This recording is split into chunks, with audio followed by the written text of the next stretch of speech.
Welcome to X-Men Evolution, Episode 8 of Cyclops is Waiting for Me, an X-Men animated recap podcast. I'm JC, and I still can't say that new phrase right because we did 70-something episodes in the other phrasing. And I'm sorry, Rod. I got the last one right. I'm just saying. Shut up. And I'm Rod, still oatmeal brain, because this is in the same batch of recordings where I just got back from a week-long wedding on the East Coast and then got stranded by American Airlines in Philadelphia. So I said fuck Philly in the last one. I'll say fuck American Airlines in this one. Except for Velvet, you were very helpful. Thank you. I put it. Well, now we're never going to get a sponsorship from American Airlines. Come on. I could not morally take one. I'd rather see them go down as a company. And our special guest who specifically requested to join on this episode, Kit Quinn. Kit, tell us why. Why this episode? Yes, hello. So I rewatched the episode. I'm like, God damn, yeah, I really love this episode. There's a lot of reasons why this episode. I'm going to go with my favorite reason, which is at this time in my life, my top two fandoms. Also, hi, I'm Kit Quinn. I do cosplay. I don't know. Anyway. Yeah, Rod skipped the question of who are you? You know, I forgot who I was in favor of loving the show. So good news. We'll get more into who I am later based on this show. But my top reason for loving the show is at this time in my life, I was in high school. I loved Buffy the Vampire Slayer and X-Men Evolution. Those are my top two fandoms. I read the fan fictions. I watched both shows religiously. And this has the fun piece of trivia of when Kitty and Rogue are dancing for like Spyke as part of their like plot with Sabretooth. It's copied directly from Buffy the Vampire Slayer. Yep. John sent me the clip. Yeah, it's Faith and Buffy dancing in the bronze. And like, I knew it. I saw it. My brain went, wait, this is so familiar. And I think that's my favorite. One of my favorite things about this episode specifically. How much earlier was Buffy airing than this show, or was it really at the same time? I mean, I have Buffy no was idea. Buffy was still going on. Oh yeah, Buffy was still on. This episode, because there's something about a musical, so I was like, wait, does this have to even do another crossover with Buffy because of the musical reference? That came out later in the year than this one came out. So this was coming out during Buffy season 6, just for context. But the dance scene that was in Buffy, like, was that like a couple years before? So It probably would have been three because it was the introduction of Faith. Okay. So, yeah. Gotcha. So that another thing, I never watched Buffy the Vampire Slayer. Yeah. Well, I watched both of these later. They came out a little before it was on my radar, so I was playing catch up, so kind of watching them simultaneously. Oh, very cool. Now, Kit, did you get the motion print that Steve Gordon was selling at Comic-Con? No, I didn't. Oh my God. I didn't realize he made motion prints now. He tried it, and it is the dance scene, so you need to hit up Steve for that. I will go bug him. Because I like that lenticular thing. Yeah, it's the lenticular, it's the dance scene. I bought one. Oh, that's so cool. Yeah, that would have been great to do. I was overwhelmed by Comic-Con this year. It was a little too crowded, so I left on like Saturday morning. I didn't even try. You also got in a day later than the rest of us, too. Yeah, I was there Thursday and Friday only, and then I pieced out. That's the reason I just don't go to San Diego Comic-Con to begin with.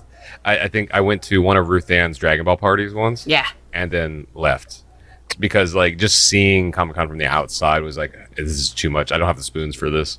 Yeah, I went for the Venture Brothers movie premiere, basically, and that was about it. What is ironic about this year, though, is because of, the limitations from the strikes and everything. Yeah. I'm the biggest Mortal Kombat fan. I know you can see behind me. Nice. And this happened to be the year where, like, I think Mortal Kombat had the biggest amount of news at Comic-Con than anybody else. Of course. Pretty much, yeah. And I was like, oh, they revealed everything. They had more, like, DLC drops and characters and stuff. I was like, that would have been the year for me it was to be there. the Homelander and Omni-Man and Peacemaker DLC got revealed there. What a random, holy cow. Yeah. Yeah, so Homelander and Peacemaker. I haven't watched Invincible, so I don't know. I know of Omni-Man, but I don't know him. Stronger than Homelander. Yeah. So, yeah. Are in this game now, but also the Mortal Kombat 2 movie, which is now paused filming because of the strike. Mm-hmm. Carl Urban is Johnny Cage in that movie.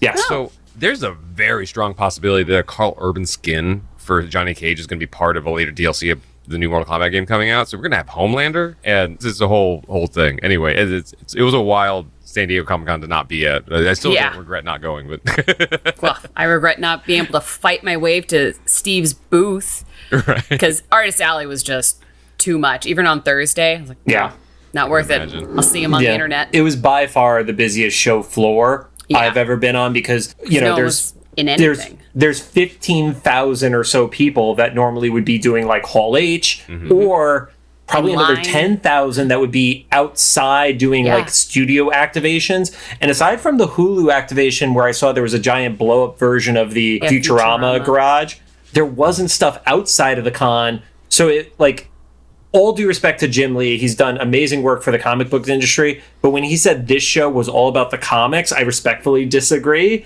It was all about commerce. And that's not a bad thing, because our friends who have booths made a shit ton of money from what I understood. Yeah. But it was like, the comics still were not the talk of the show, unfortunately. No. That was wild, because I was even telling John when he got there, I was like, well, with the strikes this year, like at least Comic-Con will be about comics this year, right? And I guess not. They didn't have enough time to recenter comics on it, honestly. The whole show didn't pivot. It just went, oops. Oh, well, I guess just do it live. Right. But I got on the Marvel stage this year, so that's new. Nice. I didn't even try. I walked to the Marvel booth and went, nope. Yeah, not gonna happen. You were on it, Play. Yep. Right? So me, Chrissy Lynn, and Michelle Waffle, who's also been on this, did X-Terminators. Yes. And Chrissy found out through the grapevine that they were specifically doing a X-Men 60th cosplay, and we knew exactly when to show up. That helped us get up on there. So. And then you were on the Marvel socials from that as well, right? Yeah, we got on their Instagram. That's amazing. Oh, sweet. And you guys all killed it. Like those are crazy outfits. We all got to wear flats, so nobody was complaining. Right, that's a huge win. Yeah, I didn't cosplay this year because of the strike. I just didn't really feel comfortable promoting anything, especially when some of the franchises, properties I would have normally cosplayed, the creators weren't doing anything. So I'm like, all right, I'm taking my cue from you guys. I'm not going to do anything that could be construed as promotion. It was the same reason that this podcast paused for a little bit too, because it was so close to the initiation of the strike that we weren't clear on guidance yet. And exactly. To be honest, I don't know if the unions were kind of clear, because this, because this is the first time in a long time that both unions have been on strike, but that influencers were mentioned. It's even a thing. Yeah. I know. I'm definitely trying to navigate it as a member of SAG, whereas my comfort level wanting to be in complete solidarity, but also being like, well, who cares about me posting a silly little costume photo on the internet? It just seems so insignificant. But, I don't want to mess around and find out. Right. Yeah, because I don't have anything to do with it. I'm a songwriter, but I do I enjoy watching movies and then just kind of posting my thoughts about it on Facebook and stuff.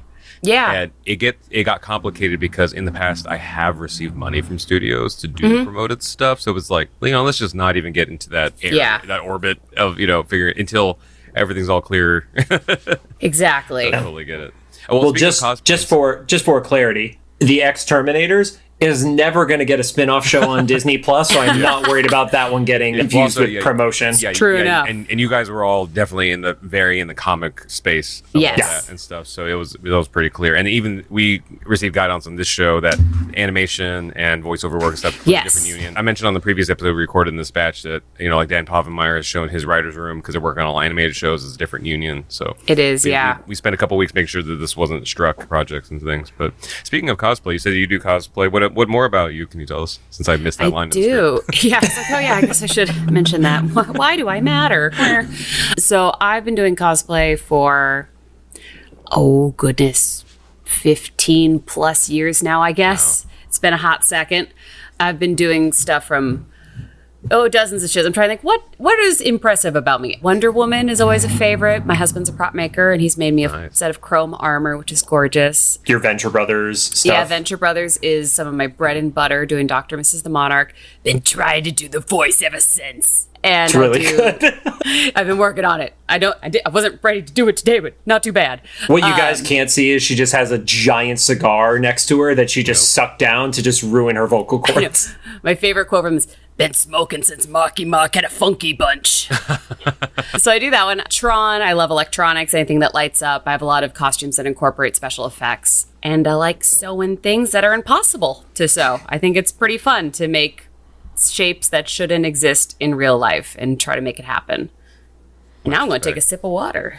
Go for it. As she destroys her vocal cords. As I destroy my voice doing Dr. Mrs. Oh, yeah, I do Harley Quinn. What else do? I don't know. Dozens of costumes. Oh, yeah, you did Harley last year. Yeah, I do a couple different Harleys. I don't know. What do? I'm going to Dragon Con soon. You think I would know what my costumes are in my head? No. No. You don't have to plan for Dragon Con. You figured that out the week before, right? So you know what? I actually just flash memory just popped in my head. My first costume was Shadowcat from X-Men Evolution. Oh, nice. There we go. Oh my God, printer, why? My printer just got real excited about that memory that just popped in my head. Yo, Why are you printing? Complete tangent. I have like an HP printer that has all this weird like 2023 technology too. You have to buy a subscription for the ink refills. And Yeah. okay, even if your ink cartridge, this is HP, so shout out to HP. If you have ink cartridge and it still has ink on it, if you haven't paid that month's subscription, they will deactivate that ink cartridge. Oh, that's insane. And then same thing. Sometimes it'll just randomly print something, which is an extra fuck you, because it'll tell me like low on black ink and then print a full page of black text telling me something.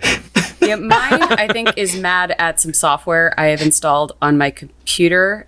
So I think it's mad at this tax software called Lacert, and it's having a conversation with it that it shouldn't be having. Perfect. So I don't know what it's doing. Anyway, so now that the printer has been murdered, X-Men. So yeah, my first costume I ever attempted to make, it went horribly, was Shadowcat from X-Men Evolution back in like freshman year of high school, I want to say. Oh, wow. I did not know how to sew stretch fabrics at that time. Neither did anyone I knew.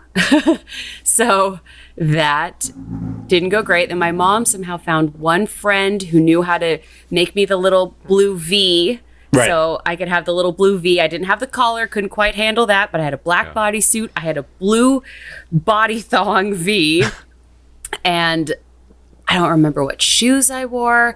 I must have found some gloves, hair in a ponytail, doing that dance in the band room with my friend who dressed up as Rogue. Very nice. We were amazing. Those weirdos. There's 2 crappy photos of that from like, those disposable cameras. Mm-hmm.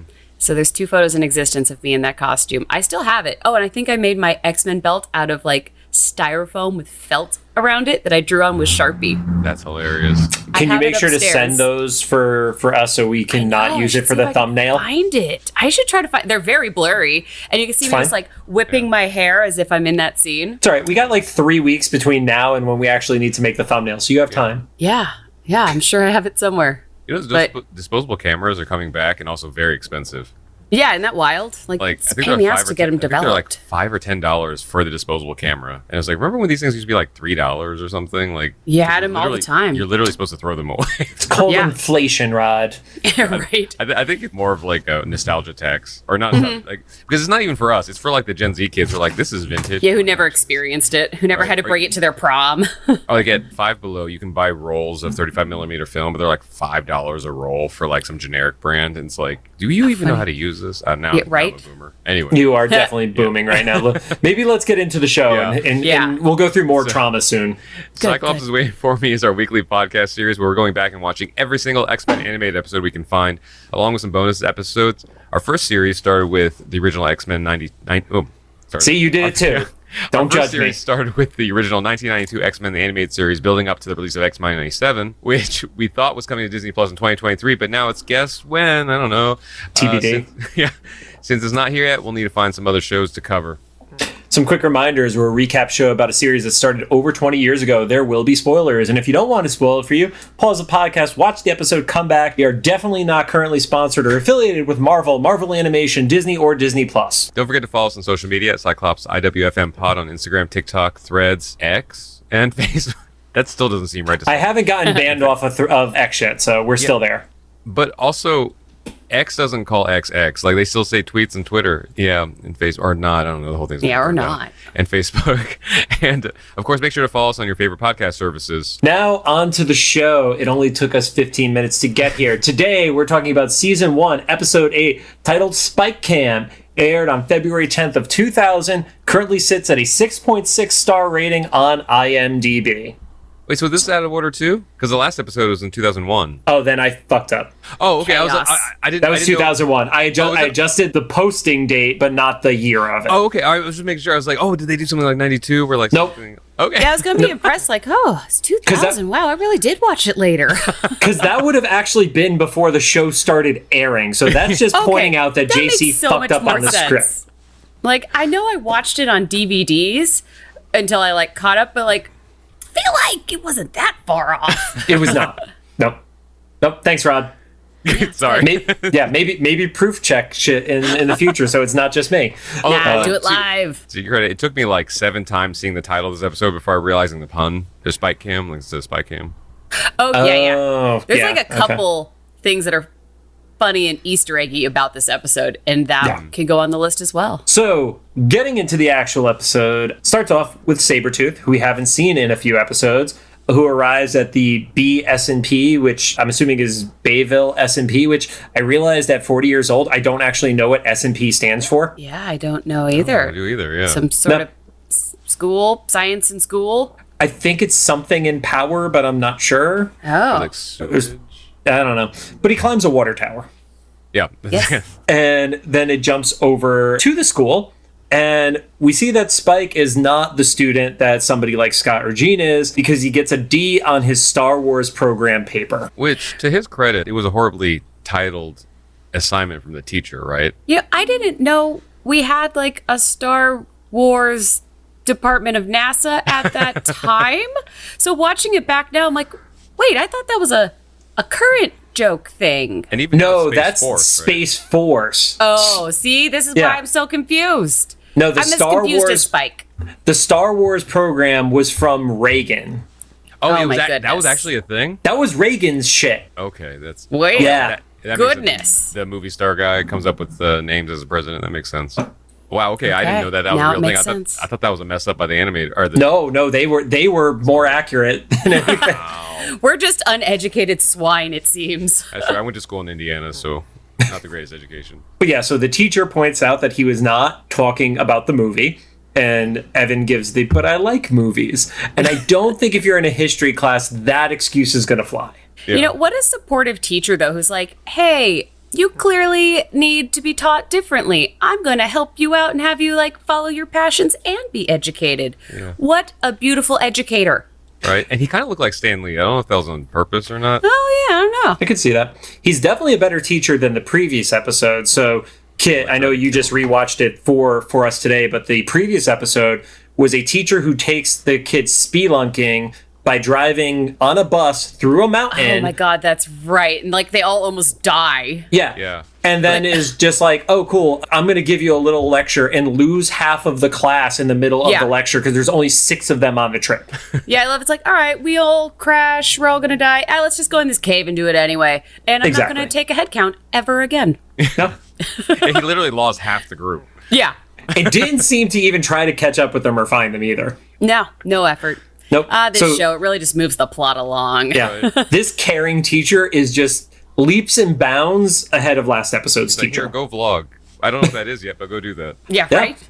Pretty much. Yeah, and I was like, oh yeah, he's recording. At the time, it would have been MTV True Life was the closest equivalent. I suppose so. Or like and can we also just appreciate that Spike has his shirt tucked into his underwear, and it's really clear to see in like all the episode, but I just feel like this is the one that makes me laugh the most about it, because he stands up out of his desk and you're like, you and Kurt, man, good look. Their shirts are always tucked into their boxers. Now we're gonna not be able to notice that for the rest of the series, Rod. Favorite piece of trivia about Evo: everyone tucks their shirts into their underwear. That's hilarious. Yeah. It's so one of those things and their pants like hang down lower, so it's like really obvious. Yeah, I mean, Kurt's are definitely like sagging and falling off of him. But Spike's the same. I do kind of miss the era of like, I know this is Y2K, but still, to me, this is still like the remnants of the 90s where like baggy was in. You know, you go to Goodwill and buy like a year's wardrobe for like $10.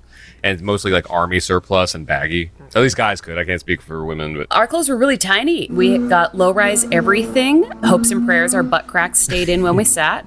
And spaghetti strap, no bra. Good luck, ladies. Yeah, or the clear plastic strap. Yes, those like sweaty underneath. Were really comfortable. Really comfortable. Yeah, sometimes we got a tiny hoodie, like a tiny pink hoodie.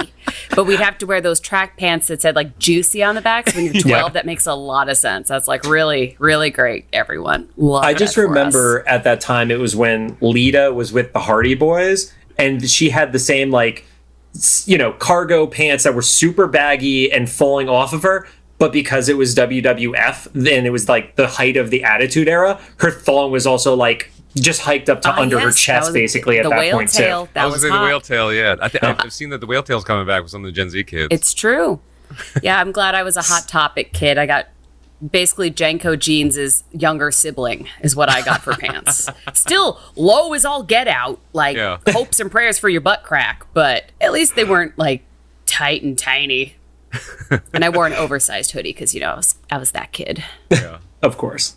Yeah. So, the teacher basically describes the importance of what we would later know as vlogging, of filming important events and what that's going to mean to the people in Evan's life. And he says you have until the end of the week, which tells me that this was just record shit in order and good luck trying to find how to edit anything. Yeah, it's all in cam. Yeah, you're editing this in order and you're just like, and cut. It was like doing a mixtape back in the day where you're just like, and the song is here because the radio DJ starts in 1 second from now. And you have to re-record over it. Though we'll see later, he got a hold of some sort of editing something.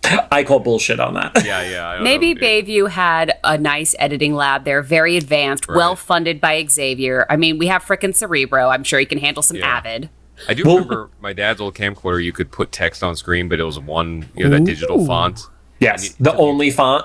Yeah, and it took you 20 years to figure out how to do it, and it only went in one place. So it better be somewhere you wanted it. So Evan decides to just start filming immediately, takes kind of like a big view of the town out the window, and then proceeds to have the best zoom I have seen on any camera in history. Not just for the 90s or 2000, literally the best zoom ever. That's like Spykecam shit. Literally Spycam. You can see across the city. Past trees and houses. Perfect view of the Institute, and then it zooms in even further on Wolverine pulling his helmet off at the gate. Which in that time, even somebody that's like standing 10 feet across from you, zooming in at all would have made Logan's head like one black dot. Yeah, that was the era of megapixel.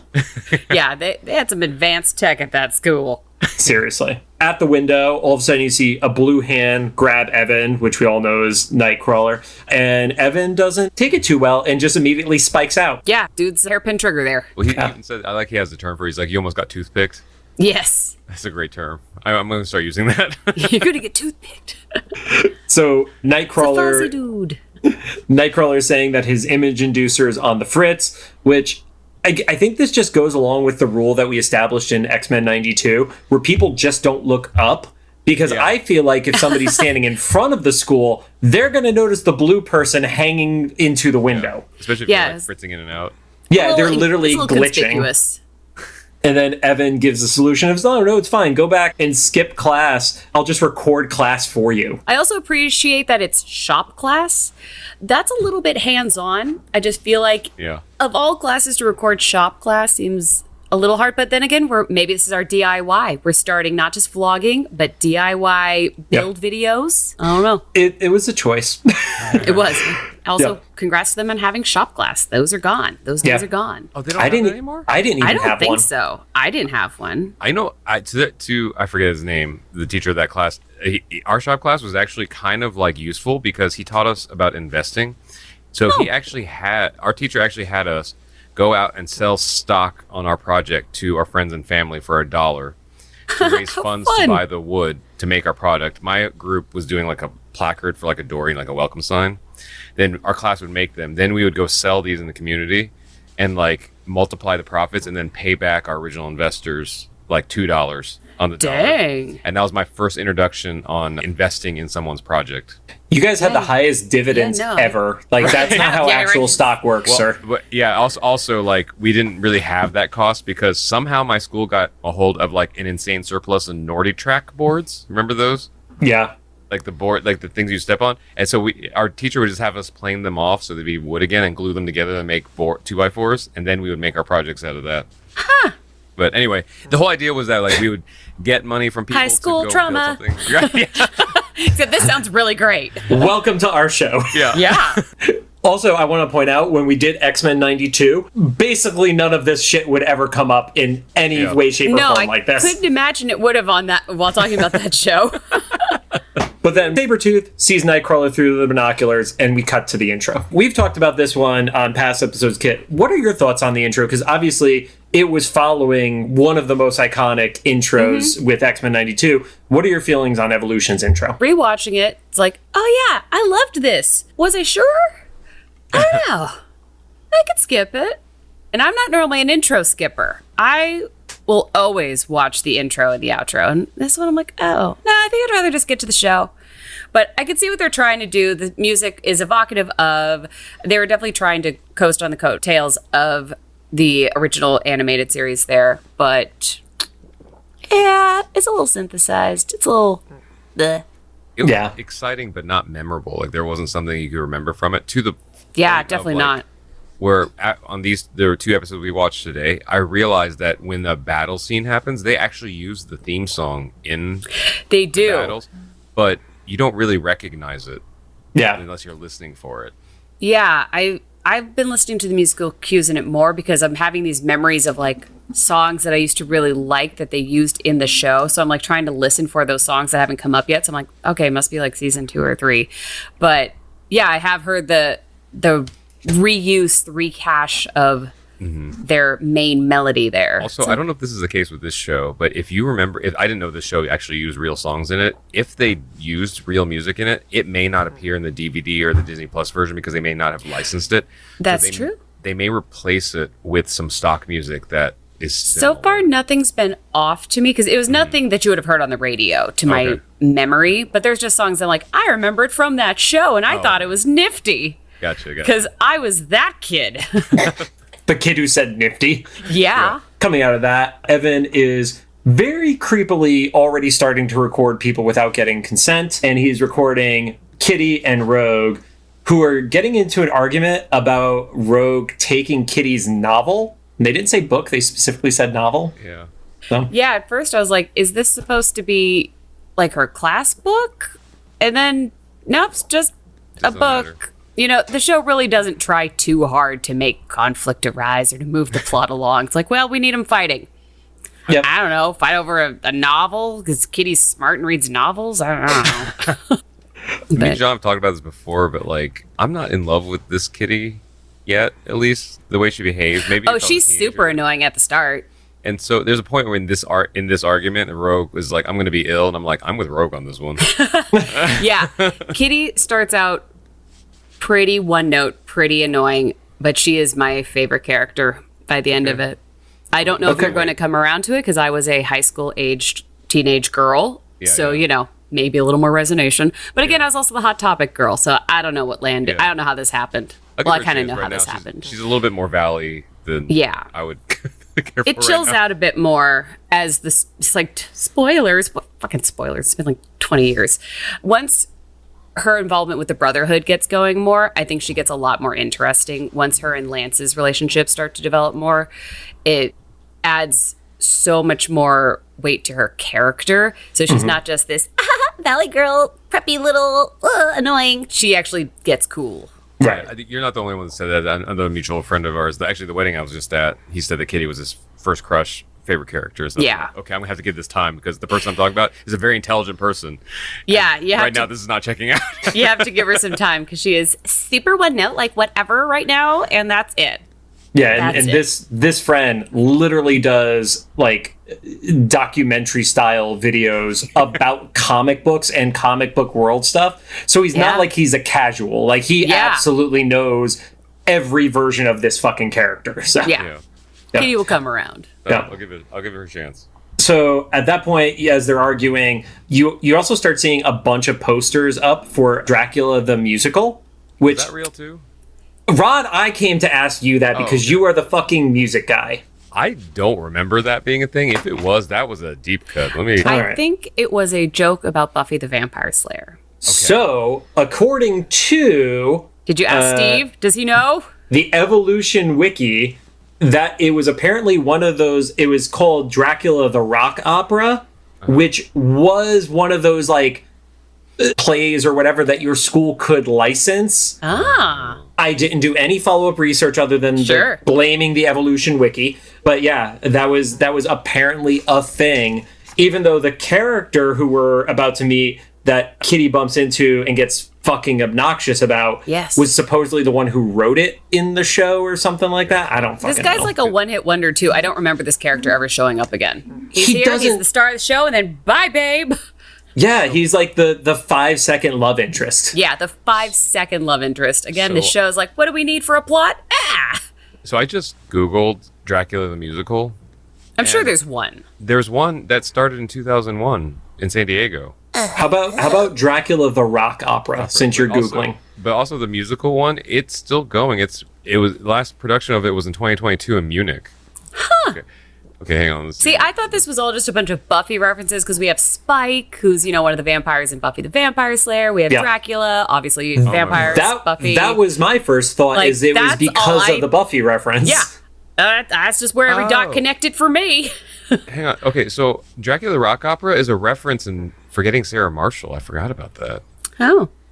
Was that that came later. And that definitely came later. Yeah, definitely. Yeah. There's a whole Tumblr feed, which I'm afraid to click into. Ooh, don't ever click onto Tumblr unless you have Surf Sage on. On the Tumblr. Click it. Click it. Oh, what does it say? I love the look of disgust from your cat's face in the background. We're talking about you. I can't tell I don't know what's happening here. Okay, you guys, if you're brave enough at home, go Google that. There's a lot of stuff happening online with that. So I guess for this, if it was a real thing, I have a feeling that the writers didn't know it was a real thing. Right? Is that what we're kind of coming to the conclusion of? It's like I think we have to determine with some research after the fact, and we'll throw it on the Instagram because we always need to remember to say throw it on the Instagram, because then I'll look it up 3 days after the episode comes out and post it. But yeah, so we meet Jason, who's the random love interest for 5 minutes, and he's like, "Oh yeah, are you going to audition?" And Kitty just goes like just awkward. Oh, like totally. Blush, blush. Yep, and then Rogue immediately starts gagging from it. Rogue's makeup was also perfect in this scene. Like, that blue lipstick, hot damn girl. She gets a nice close-up. Her makeup's looking good. We see the drama kicks off between them as Evan is still recording, and Kitty kind of gives the, "Oh, well, I'm obviously going to, and you're not going to audition for it." And Rogue just goes instant, "The fuck do you mean? It's Dracula. I was literally made for this." Yeah. Have you looked at me? And also, the book she was reading a few episodes ago, she was literally just casually reading Dracula outside of Forge's lab. Yeah, is that the novel in question? Oh, maybe. Burr, burr, burr. It's Dracula and it's theater. It's the two things that make up my personality. Yeah. Yeah, right. She's known for being out there and in front of people. So they spot Spike, who is spying on them, and then immediately get pissed at him and then forget about it instantly because he keeps recording as they walk away, paparazzi style camera right up in Rogue's face. And he's like, "Character conflict." And I'm like, "Oh, you really learned vlogging way too soon, sir." Right. Came naturally. Cuts over, we see Sabretooth is on the school roof, and Evan decides he's going to skateboard while recording, and it was one of the most Very 90s safe. scenes possible. Oh, also, yeah. It was a selfie thing, which I feel like was pretty progressive It's thinking. a Spike's eye view. I don't remember doing that a whole lot, because I remember having one of those mini DV cams, but turning it around for that long of a period of time seems like a very 2010s, vlogging thing. That was a decade later. So This kid's progressive. Right? I mean, He was the star of the how many shows have we seen with X-Men where they are progressive, with the one exception being the entire mutant registration is on one single hard drive in episode 1 of X-Men 92. And then in Spider-Man, it was on one CD. Yeah, it was one CD that had all of it. Just one floppy disk. One whole floppy disk. Wasn't that something in Transformers? With somebody was on a floppy disk? Guaranteed, yeah. Yeah. Thumb drive, something. No, they definitely didn't say thumb drive. Floppy disk. I feel like they downloaded somebody from Transformers onto a floppy disk and cracked in half. And it's like, no, Megatron's dead. I did not watch Transformers, so obviously I do not know. Oh, but I feel like there's a floppy disk thing. Yeah, that happened. G1 shit. Probably, because I'm old enough to remember when data was stored on cassette tapes, audio cassette tapes. I literally have a stack of Soundwave action figures behind me, which were all cassette tape based. So Nice. Anyway, So- X-Men. X-Men. Yeah. Evan almost runs over a cat. Oh, so sad. I wrote it as Evan almost murders cat because I was going to be on the podcast with both of you. Yeah.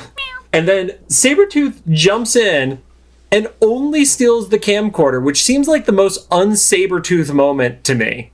where it's like, he's going to be sneaky Sabretooth. And I'm like, no, Sabretooth would like grab the camcorder and then rip Evan's like head off his body, I feel like. I love that he's like, no, I'm just going to review the footage. I'm not going to like try to intimidate this child into telling me things. I'm just going to like casually review the footage. And then later in the episode, you know, you see Wolverine being like watching the footage and Sabretooth's like, I'm going to record myself talking to Wolverine because he's totally going to watch this. It's like everyone's a vlogger. Yeah, he just took the time to do a casual little thing for Wolverine. And Wolverine, for some reason, goes, yeah, I'm going to just watch this footage just perfectly centered too. Like he actually nailed the shot on himself. He did. It's like, did he do multiple takes? Why was Spike down so long? Jeez. He did run into garbage pails. Yeah. Wow. Hey, Sabretooth, today my guest Casey Neistat's going to show me how to use the bike lanes in New York. Yeah, right? So Sabretooth grabs it, he reviews the footage, sees Wolverine entering the Institute. And that was kind of an interesting moment for me because I didn't realize that somehow Wolverine had gotten so good at avoiding Sabretooth that he actually didn't even know about the Institute at that point. Yeah. Which just continues my personal lore and headcanon of this Sabretooth and Logan is they have like kind of this torrid love affair. Aha. Because I don't know if you saw, if you go back and look at our socials if you haven't seen it yet, but that scene where they smell each other as they're driving down the road, if you just replace the music, it's so romantic. So, Rod, you need to replace it with a new song, and every time you mention it, you have to switch it to a new song from that era. Because right now is no more "I Love Yous" from Annie Lennox. I think that's really because like oh yeah, there's gonna be some good Y2K slow jams you can throw in and just keep taking it through the decades. But it's like what other context with two grown men who are miles apart from each other, smelling each other, seeking each other out? Like how's that not romantic? It's a little feral, you know? Yeah, it's a feral love. Yeah. So Evan comes back out. The camera's just kind of sitting there chilling, and he doesn't think that this is weird or a big deal in any way, shape, or form because he probably thought that cat came back for him. Yeah. Oh, I mean, anything's possible. We just saw Mystique turn into a wolf and a hawk, so. And then we just get a random cameo from Toad, which had no payoff later in the episode. That's right. It's true. He's just like, hey, I want to be on the show. Okay, bye. Yeah. I'm extreme. Okay. Yeah. Thanks. Like, okay, thanks, That's Toad. all it was. Yep. Yeah. We put that together. Yeah. Yeah, there was no reason other than maybe it's like a throwaway of Toad was the one who knocked off the camp, but then he doesn't address it. Sure, So like maybe that's true. Yep. It is. Did we need to fill time? Like, I don't know. It was so random. Or that voice actor had like a minimum amount of episodes in his contract, and they're like, we need one more. Yeah, right. Yeah, he was probably just in doing some other voices and then just came in to do a little bit of Toad. Yeah. He's like, yeah, I heard about your movie, and then he just does a bunch of flips. Which, like, how? How did you hear about the movie? Kitty and Rogue bitching about it? What's going on? There's like 3 people, 4 if you include the teacher who know about this movie. 5 if you include Sabretooth. 5 if you include Sabretooth. Although what is a little bit of believability in this is arguably vlogging could maybe be traced back to skaters because they're probably the first people to like film themselves, right? Like, I mean, that's the origin of Jackass, right? It was all the CKY2K kids, so. Yeah. So if having like Toad, who's basically like a parkour kid before parkour was a big thing. It's true. This would be his jam. And then to add to your creepy moments of Sabretooth, he licks his teeth as he sees Evan leaving with the camera. I don't know what that was for. Yum. He was horny for Wolverine. Okay, yeah, that's because it just read weirder because Evan is a high school student and Sabretooth is like a grown-ass man who is maybe 100 years old. Yeah, right? It's weird. It's weird. And then that's the cut to commercial. That's the best part. Yeah, that is the commercial break one. Yeah. Like, Evan, you're in danger. Yeah. And hey, then kids, who wants your Wheaties? Oh, Saturday morning commercials were the best. Some weird toy, probably some Super Soaker. We come back from commercial, and it's the next day. Evan wakes up to his alarm going off, and I hate that noise because it's so embedded in my brain of noises that I hate. Even though I haven't had an alarm that sounds like that in easily a decade. Since I got an iPhone, I've never heard that alarm, but I still hate it. And then he wakes up and stretches and then just immediately spikes across the room twice. Yeah, that's not a metaphor for anything, boys. That's not a metaphor. No, that never happened when I was a teenager. Look, it only broke the mirror once, okay? No control over what comes out of his body in the morning. Nope.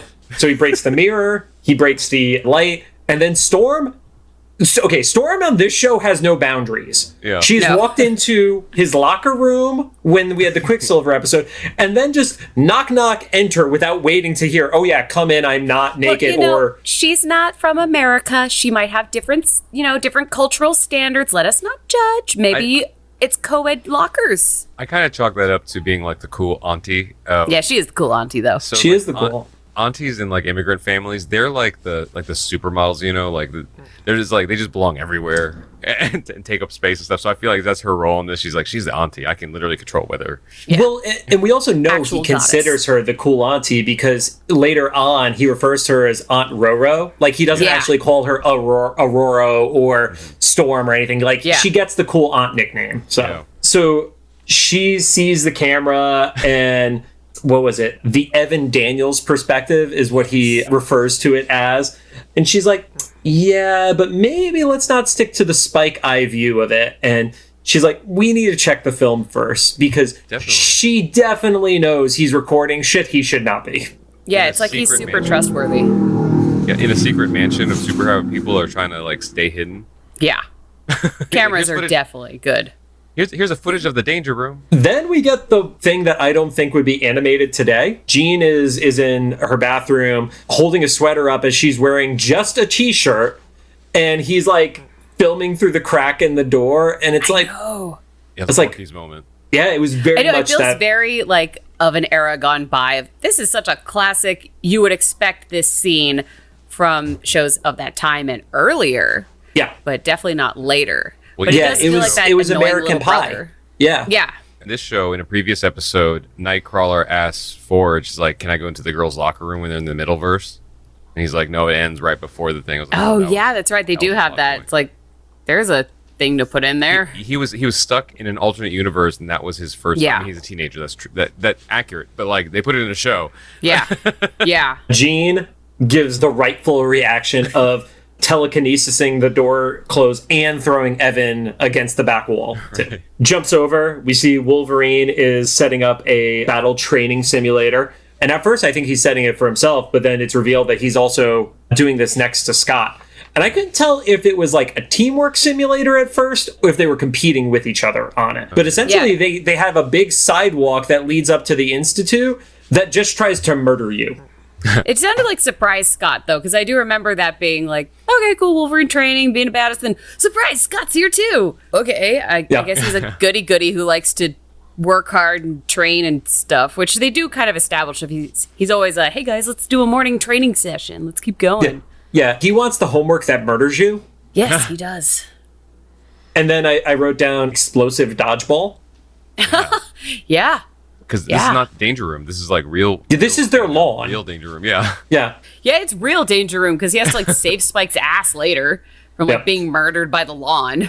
Yeah, Evan comes in and he's just recording and has no situational awareness whatsoever. He sees Scott getting boloed and he refers to this as reality TV, which at the time, that was still early reality TV. So it wasn't actually like as trite as all programming on television is right now. But also, I think this is the exact kind of footage that Storm said that they should not include. Oh, 100%. It's like you're the people in the home with you, including a grown adult, like being killed by like flying landmines and stuff.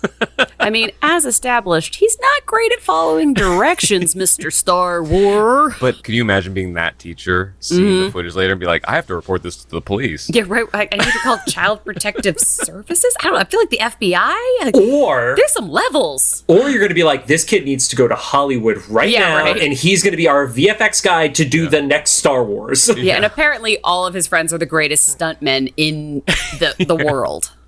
Yeah, and at that point, Wolverine sees these saw blades, which are just straight up buzzsaw blades. Yeah. Going towards Evan. And I was like, are they going to let him like take the saw blade and like show the healing power? And we didn't get that, unfortunately. But because Wolverine in the comics would have just taken the hit. He wouldn't have deflected shit. Mm-hmm. Have we seen blood on this show yet? I don't think they show blood on this one. I don't think Wolverine has even stabbed anything yet. Yeah. He stabs an apple in a later episode. It's a whole gag that I quite enjoy. In the first episode, he cuts through the top of a glass water bottle in a convenience store. Yes. I think even the Leewalds for the 92 series said it was a lot for them to get one bloody stomach scene from Magneto early on, and they were never able to do it again. Yep. Yeah, That was like the censors thing. You get this once, and then never again. If we didn't get the slash from Sabretooth across Wolverine's stomach, though, we wouldn't have gotten the namesake line of our show. So, oh yeah, but no blood. So Wolverine sees the camera, looks at it, and is like, I'm going to go through this shit right now. And he immediately erases this footage that he just recorded. And then he's like, I'm just going to look through the rest of it because you're an idiot kid and I don't trust you. And opens it and then sees Sabretooth's selfie. His perfectly framed, well-lit, great audio selfie. Hey guys, this is Sabretooth. Today I'm going to go try to murder Wolverine. Hope he sees this because I assume he's going to monitor this child's camera because I'm intuitive like that. I do have to say, get ready with me on the way to Xavier's mansion. You're right. I do have to say, and this is not a critique on the voice actor because they did what they were probably assigned to do. This is the voice that throws me off the most compared to any of the characters because it didn't seem like a feral Sabretooth, which we got such an amazing version of in 1992. Mm-hmm. I'm sure it's all toned down. This whole show, I think, especially for the first season, is very mild. Yeah. It's, we're introducing characters in no great depth. We haven't done anything with them. I think they're like still seeing who's going to land, who are we going to keep. So I didn't get the impression there was a lot of thought put into those sorts of details. Like even Kitty's voice will change as the seasons go on. And she's still a Valley girl, but she's not like the annoying high-pitched Valley girl. The one that Rogue makes fun of. Yeah, the one that Rogue makes fun of. I can just imagine that's the time period too, like when people like physically write into studios and stuff. I can just imagine a stack of letters like, please change that woman's voice. Yeah, right. Though it is fun later when we have Rogue, when she touches Sabretooth, her voice changes to a more feral version of like hilarious. Rogue. So shoot, I just shaved my legs. It's very funny how she did. I can't do it. I can't do voices today, but that was funny to me. I mean, you nailed the first voice with the Now there's no Dr. going back. Girlfriend. Once I'm in that register, we're all over. At that point, the alarm goes off, and Sabretooth, showcasing the strength that we've seen before, because he has thrown cars through garage floors before, and he just rips open the gate, and all the defenses go off. But he was very courteous, though. He let everybody get a good night's sleep before coming to the mansion. That's true. He did, didn't he? He waited a full night. Wanted to make a splashy entrance. Instead of doing a sneak attack at night. Then Xavier just kind of sits there and watches in like a little control room. He gets off on a little bit. Shit's hit the fan. Better stay in here. Yep. It's safer here. Yeah, right. Yeah, Wolverine's got this one. It's fine. Yep. And then Sabretooth gets up close and is approaching the team that's outside. Wolverine is talking to Xavier mentally, and he literally just throws Evan under the bus and is like, somebody let him know where we were. Xavier's like, I can't see that, but I'm going to assume you're pointing at the kid with the camcorder. Yeah, right. That I've totally been told about by Aurora, and it's all fine. Yep. Jumps over to the front door, and then we get Rogue's X-Men uniform reveal. Is the first time we see it in that spot right there. It? Oh, I didn't even realize that. Because I already knew what it looked like, so it wasn't special to me, The last episode was when she just joined the X-Men. I didn't think about that. Yeah, it was just her in her goth girl phase. So that is true. And then everybody just unleashes on Sabretooth. There's less of a fight, because I originally started writing down the X-Men and started a fight with him, but they actually more like just like repelling him. Yeah. They kind of push him out the window. Yeah, it's a team chucking of powers in a singular direction. Yeah, we get lightning zaps and wind from Storm. Cyclops zaps him. Jean throws a stone bench at him, and it only kind of knocks him down. It doesn't even really knock him on his ass. And then everybody just keeps unloading. He's like, fuck this, I'm out. And he runs off. Yeah, he's like, I'll be back.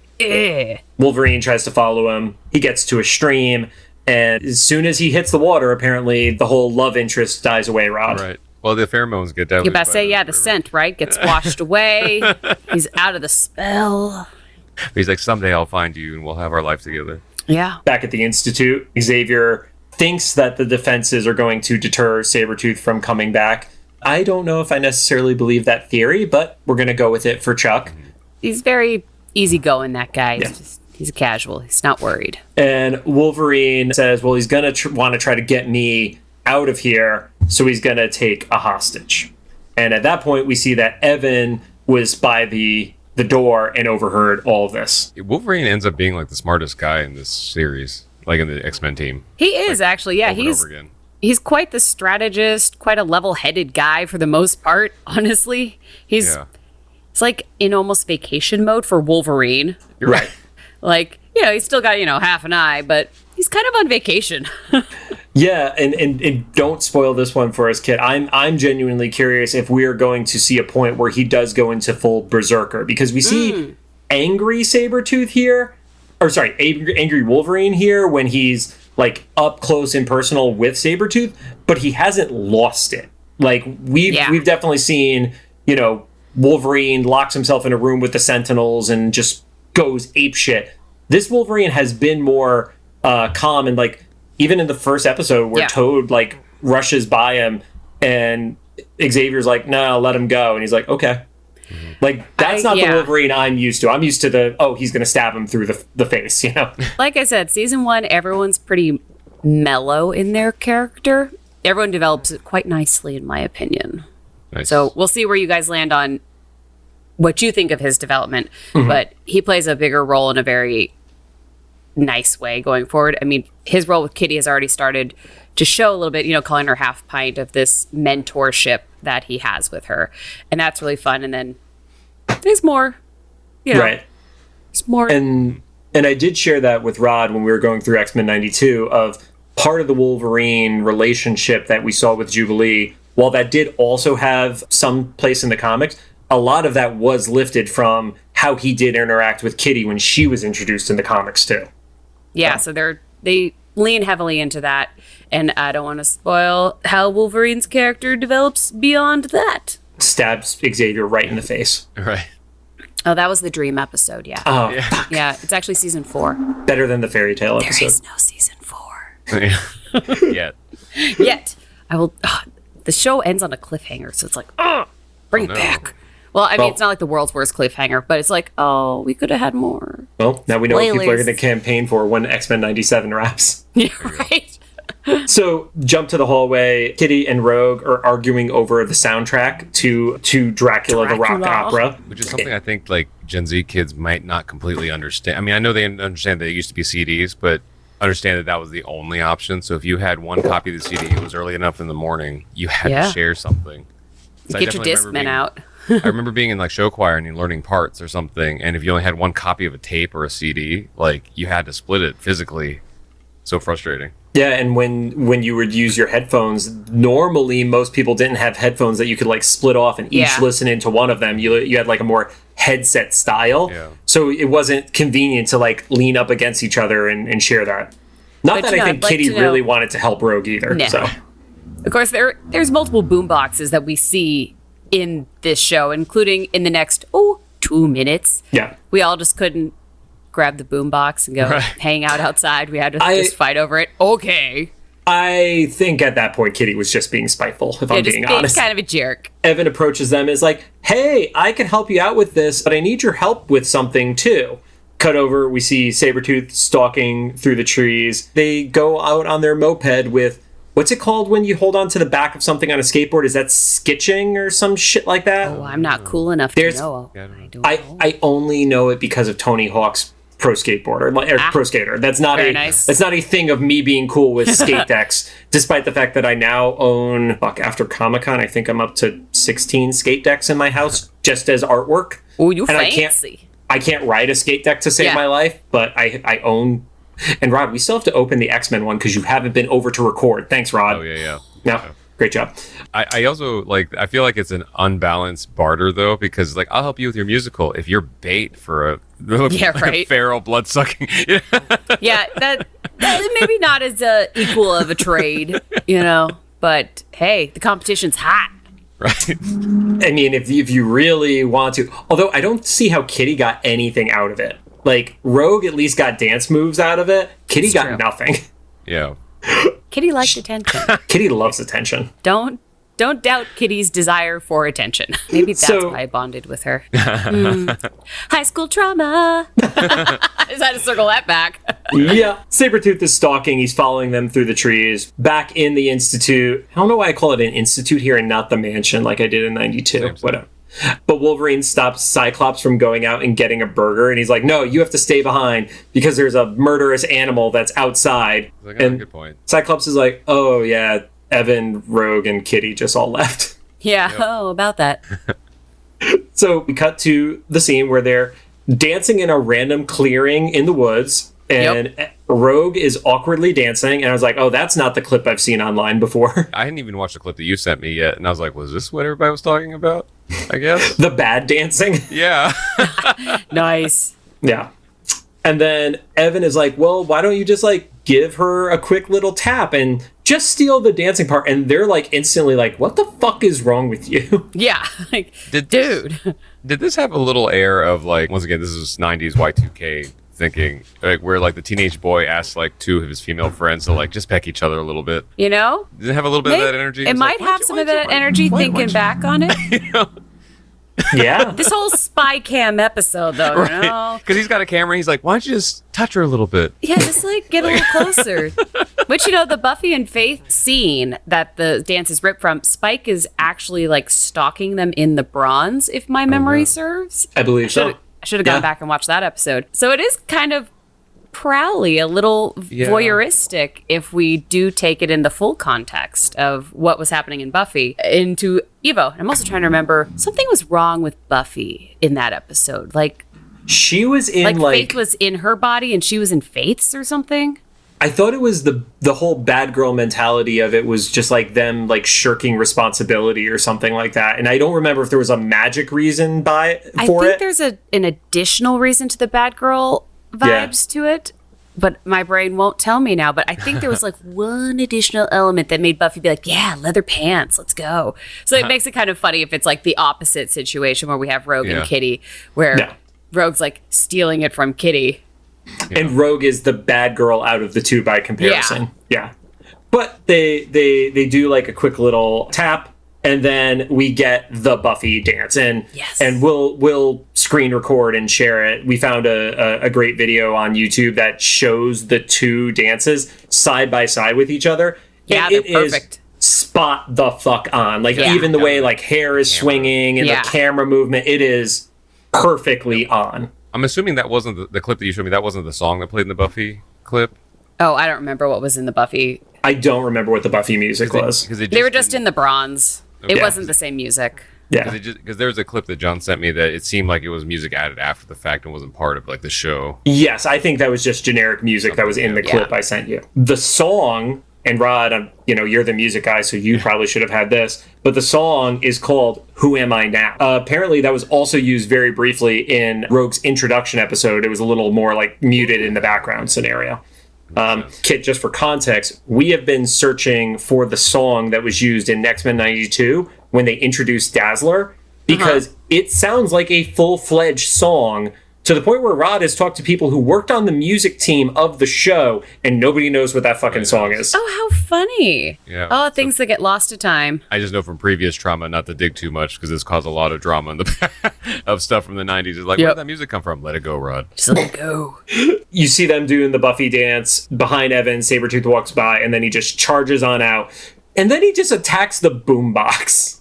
Okay. Not a fan of music, this guy. Not a fan of having background ambiance to his eviscerations. Nope. I think it was just the choice of song. It didn't fit his vibe. Like if it was like a little more metal or something, you know. It was too poppy of a tune. Not for him. No. He's like more of a werewolf than a vampire, right? This is a musical about Dracula, and he's like a wolf person. It was offensive. It was offensive to his people, the were people. So he picks up Evan. Evan spikes out, and he's like, yeah, if you pick me up, this is what's going to happen. And then it does no damage to Sabretooth. I'm like, you're a little too overconfident right now, sir. The toothpick metaphor lands. Right? And then Sabretooth throws him on one of the girls. Rogue. And it doesn't hurt her a bit either. Despite the fact that the spike stayed out. Yeah, Evan's definitely a little too confident. Which is, going back to your when he woke up metaphor, maybe also another metaphor. Yep. Yep, a little too confident, and that ain't as hard as he thinks it is. Certainly hasn't penetrated anybody in this scene. Right. Rod, I know what the clip is going to be for Instagram. Hey, I like it when this job is easier. Yep. So he then charges at Kitty, phases right through, and then she looks over and sees that Rogue and Evan are down. And that apparently takes down her defenses because this is an early Shadowcat. She's not as battle hardened as some of the others. So she definitely took off her phasing power and then just gets thrown at a tree. It is astounding how often she forgets to just Stay. Yeah. Like, just stay put. Don't let him touch you. It's the easiest game of keep away ever. Just phase. Like, there's a scene in a later episode where you see her actually like reaching the limits of her powers. So you're like, okay, cool. You do have like limits or thought that goes into the phasing process. Right now it's just stupid. Well, now like, it makes me feel like her parents and Jean were in way more danger in her introduction episode when she was walking three of them through the rocks. And we're like, you just found out about your powers like 24 hours ago, not even. Like, this seems like a risk. And nobody died. Now it's like, oh, yeah, if she sneezed, her parents may have been put into rubble. Yes. Jean's mom's actually missing a toe and just doesn't bring it up. Yeah, right. It's like it's still stuck in that wall back there. Yep. Kitty's mom, not Jean's. Yeah, Kitty's mom. It was Kitty's mom? Okay. Yep. He then picks up Rogue and just like T-poses Rogue. And is he just going to try to like rip her arms off? Because that feels like Sabretooth to me. Yes, yes. Wolverine catches up, does a tackle, and then we get Rogue, who also touches Sabretooth, and that's where we get the very prominent werewolf vibes on it. Yeah. Ow, no, I just shaved my legs. Which is my favorite, like as her hair grows out, like, oh shoot. I love that it was the nails, the hair like on her head, not just the fur growing out of her body, and then ruins her boots too. Does. Yep. This was almost as jump the shark for me as Mystique turning into a hawk or eagle. It was just so random and no one was really bothered by it. And also, if Spike ran into her earlier, clearly they didn't touch somehow. Oh yeah. So like, that's kind of weird. It's interesting because the way that this version of Rogue's power has worked so far on the show is it only is when her hand makes contact. Mm-hmm. Yeah. The whole Cody thing, like, it wasn't a kiss like it was in the comics or in X-Men 92. It was the hand grab kind of scenario. This is for kids. We don't have any of that sexual content. Right. Flashback to Jean getting dressed a few minutes ago. No, not the same. There's no kissing, no smooching, no blood, but we definitely have promiscuity from a visual standpoint. Yeah, or asking Rogue to touch Kitty just a little bit on camera. Just a little. Dance for me, baby. Just touch her a little. I am dancing. Even if there was no touching, he's like, just dance on camera. Okay, go. So, with the touch, Sabretooth passes out. Wolverine reveals that he knew that Evan had planned that, and he's pissed at them. And then he's like, oh, well, it worked, so how long are you actually going to ground me for? And he gives until this one gets a haircut, referring to Rogue. And I'm like, I feel like you should be more pissed at him than this, honestly. Yeah. And then what did Rogue say after that? Her voice got worse. She said something, and it was like, wow, that was like a goofy... I think that was the, oh shoot, now I just shaved my legs. I think she said something like that, because I just remember it being, yeah, it's pretty funny. And I enjoyed the voice acting of it, how she changed from her normal Southern draw to this, It Southern definitely cat. reminds me Southern of cat. our friend Brizzy Voices, who she plays a lot of different games on her live stream. And when it's a game that has written dialogue, she will make a voice up for any character. fun. So that's playing Legend of Zelda with no voice acting, she gets a lot of voices to fuck around with. It very much feels like a Brizzy voice for me. So yeah. they're leaving and they're carrying off Sabretooth. And then we still don't get actual indication of what has happened between this version of Sabretooth and this version of Wolverine. No, not It's yet. like, oh yeah, we're going to give him a cooling off period, which every Wolverine has one bad pun in their series. This was the one for me so far. And they just drop him in the snow out of the Blackbird. Like I love that. It's like, no, let's not lock him up or anything safe. We'll just put him on ice. So that's like a canon event for X-Men, right? They never actually incarcerate anyone. At least in the Unless you're the cartoons, they don't. Juggernaut. Juggernaut gets incarcerated, but that's it. And then Xavier mind wipes Sabretooth? Is that what they imply? Yeah. Because he's like, He where does am that I? a lot. Okay, so we're not crazy. We've been talking about this for the 7 episodes leading up to this. Yeah. I want to say in at least 5 or 6 of them, he has mind wiped somebody without any consent or giving a shit. Oh, he ain't done yet. Like, wait for season 2. He mind wipes an entire stadium of people. Specifically, the Sabretooth thing might be worse than killing him because Sabretooth is smart and not smart, strong and stuff, but like definitely not smart. If you're dropped in the middle of like a barren wasteland in like the Arctic or something with no memory, we don't know what the extent of the memory. I know loss he's is. just like, wonder why I'm here. Huh. Yeah, like guess I forgot. there's a certain amount, like there's a very thin window of survival for that, right? Even if you're superpowered.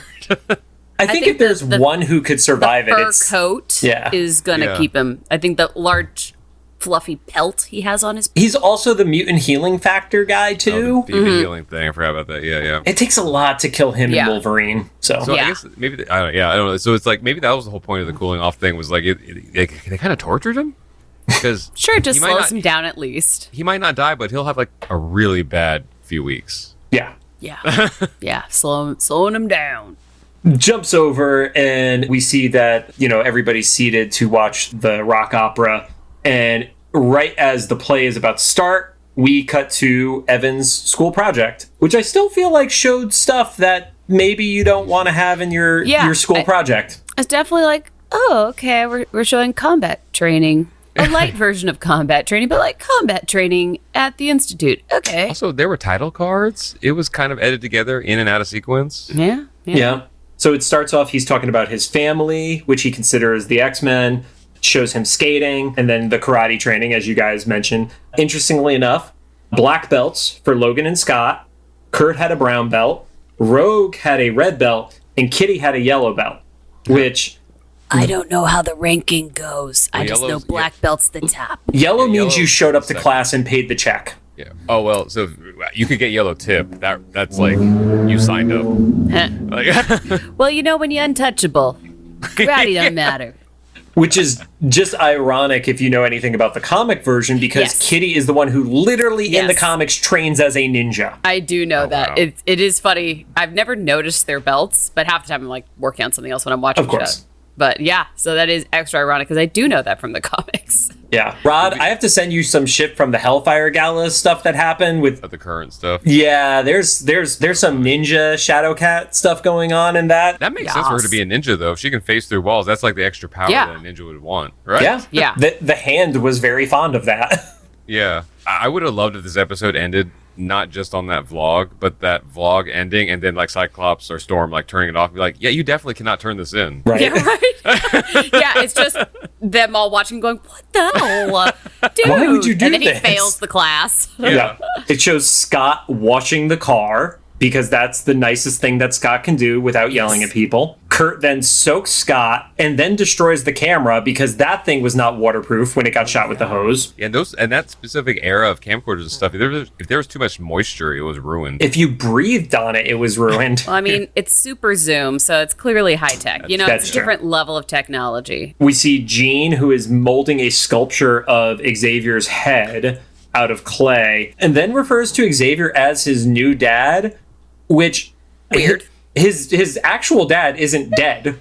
And he's actually a nice guy. Yeah, loving and supportive.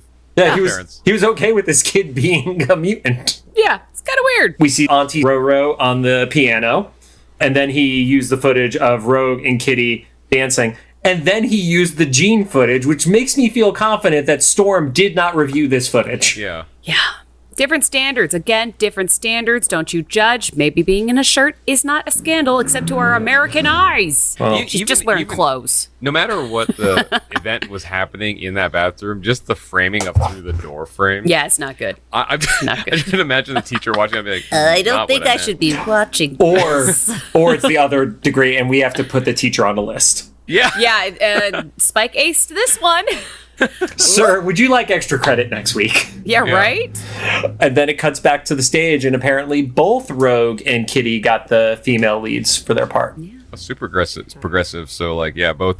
There's like a triad with. Yeah, doesn't Dracula have like 3 wives or something? Like 3 female harpies or something? Chrissy is going to be so pissed at me for not knowing the answer to that. Yeah, I feel like Dracula has like a core group of creepy lady wives, Yep. siren ladies. There's So a thing. Yep. We're going to go with that and say that there was always multiple lead options. And they for actually women. killed the third girl. Yes, yes. They reigned that was- supreme.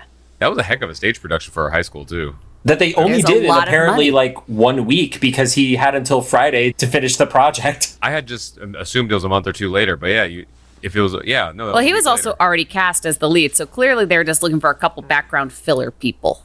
Yeah. The female lead in Dracula was just the girl dancing during the Yes. final number. Yeah, It sounds right. it sounds right to me. It all makes sense to me. And that's how the episode wrapped. It's a good episode. I like So this one. IMDb does list that Boyd Kirkland, who was one of the producers on the show, said that they did copy the dance because of a tight schedule and low budget.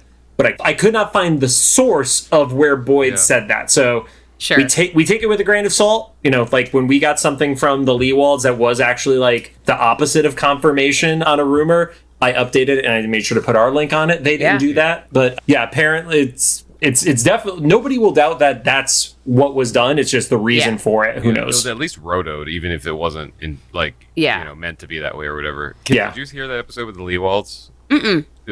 I loved their response because like John asked the question and Eric was like, "I see no truth in that statement." And like, that was something that was on IMDb. Yeah. Amazing. I know. You can't believe everything you read on the internet. Yep. You got to source your shit. And then there's also in this show, there was somebody's character concept art. I can't remember who it was, Rod, but we mentioned how there was a link on the Wikipedia, like the actual Wikipedia, not a fandom wiki, that was going to character designs. And the link was to a website that no longer exists. Yeah. Yeah. It sounds right too. I mean, yeah, how old is Wikipedia now at this point? It's like, yeah, a bunch of like old GeoCity websites are not photo around buckets anymore. or whatever. Those ancient websites. Yeah. So that is the wrap up of the episode. Kit, was there anything that you enjoyed from the episode that we did not touch on here, since you are the guest and the fan of this episode, obviously? So I know. I feel like I had a thought like 5 minutes ago. I was like, oh, we should talk about that. And it's gone now. I think we hit all of the big like things that make this episode so interesting and so cool. At least the things that I always think of when I think of this show. right. Some of the moments that happened in this episode are the ones that I go like, oh my God, I love this show because of this moment, that moment, or the other. This is one of the top ones for me. Other episodes have a couple other moments that I really enjoy or songs that come in that I think are really fun. But this episode just being the antithesis of this early 2000s, late 90s, Buffy, female dancing, power, X-Men, like superpowers, super women. I thought it was just the coolest thing. It was fun. And we were talking about this when we started moving on from X-Men 92 into doing this series. This scene is the only scene, or there are two scenes that I had seen before. And it was the dancing scene, and then there's a later episode, which is also in the first season, that is a shot captured from The Craft. And it's actually also rotoscoped as well, as far as we could tell. I do know what you're talking about. Yeah. I don't think it's season 1. I think it is later. Maybe early season 2? Possibly early season 2, because I'm picturing the characters in it and they are not introduced in season 1, if I remember correctly. We will find out. We'll find out. I'll happily be wrong, but Yeah. no, I think I know who's in that shot. All, We don't all have I a lot know of female is, characters right now. all I know is it is embedded in my skull, that scene from The Craft. Yes. So as soon as I saw it, it was like triggered, Yeah. instantly knew it. So It is fun that the show pulls from other pieces of pop culture, whether it be from a short, tight budget or because we're all fans of the same thing. Yep. I don't really care which. It makes me happy. Even if it is a perfectly rotoscoped shot, it's still a thing that we like. So It is. Rod, your closing thoughts. I don't know. Yeah, like Kit said, we covered pretty much everything that I noticed in it. You know, good, bad, and creepy. And I overall still like it. I mean, I think we're just discovering a lot of the same things with a lot of these episodes. Is like overall like it, and there's a few remnants of Y2K. They're like, we wouldn't do that now, but overall still love it. I mean, any of the stuff in here, it was still on Saturday morning TV. So it's not like it's having moments like Can't Hardly Wait, where there's like, oh, there's a homophobic slur in this show or in this movie, you know. So, Kit, before we get into the rigmarole of saying goodbye, tell people where they can find you. Obviously, we'll tag you in all the socials, but say it. Make sure people can find you online. So I am on everything with the same handle to make life easy. It's Miss, MISS, Kit like a Kit Kat bar, not a car. Quinn like Harley Quinn, because Kit the car has 2 T's. I only have 1 T. Oh. And if you follow her on Instagram, you will often see her cats. Yes. Oh, very Pete nice. White and Billy Quizcat. They're Venture Brothers references. They are there all the time. Awesome. My cat is Well, currently staring at the ceiling. I don't know what. We got a I- ghost in here. You Sorry. never said they were smart kids. So No. thank you guys for joining us. If you have any thoughts, make sure to drop them into the comments for either the YouTube upload or the official Instagram post for this episode. If you like what you heard, we would appreciate a rating on the podcast app of your choosing or all of them. You can find us on Apple Podcasts, iHeartRadio, Amazon Music, Spotify, Google Podcasts, and I think unless, CastBox has finally burned to the ground, we're still there too. There's one person listening there, I feel like. We love that person.